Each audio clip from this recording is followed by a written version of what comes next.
Couverture du 1er mai en France et au Maroc, le grossier, 2 poids, 2 mesures, de l'agence AFP. Article publié par le 360. Dans son traitement des défilés du 1er mai, l'agence France Presse a délibérément catégorisé les scènes de guérilla urbaine à Paris, Nantes, Lyon et ailleurs, dans la rubrique « Société civile et vie associative », tandis que les marches pacifiques organisées au Maroc sont placées sous le générique surréaliste « Guerre et conflit ». Factuellement, on marche sur la tête, mais la méthode est éprouvée et repose sur une manipulation décomplexée et des velléités de nuisances prévisibles. Cette fois, la ficelle est trop grosse. Elle est l'œuvre de l'agence française AFP qui, dès qu'il s'agit du Maroc, déploie une intelligence folle et bien du fiel pour critiquer le royaume.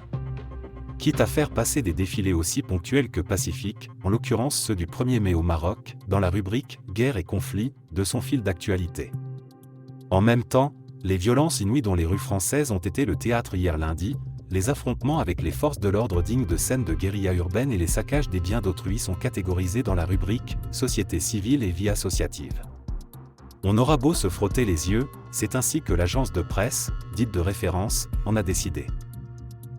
Dans les faits, concernant le Maroc, les militants syndicaux ayant manifesté lors de la Fête internationale des travailleurs ont marché de manière paisible pour protester contre la détérioration du pouvoir d'achat et la poussée inflationniste, marquée par l'envolée des prix des denrées alimentaires. De l'aveu même de l'agence française, aucun incident n'a été rapporté au cours de ces rassemblements. En France, le scénario a été tout autre.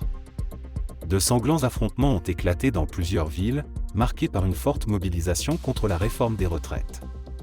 Plus de 540 personnes ont été interpellées, dont 305 à Paris, selon un bilan officiel.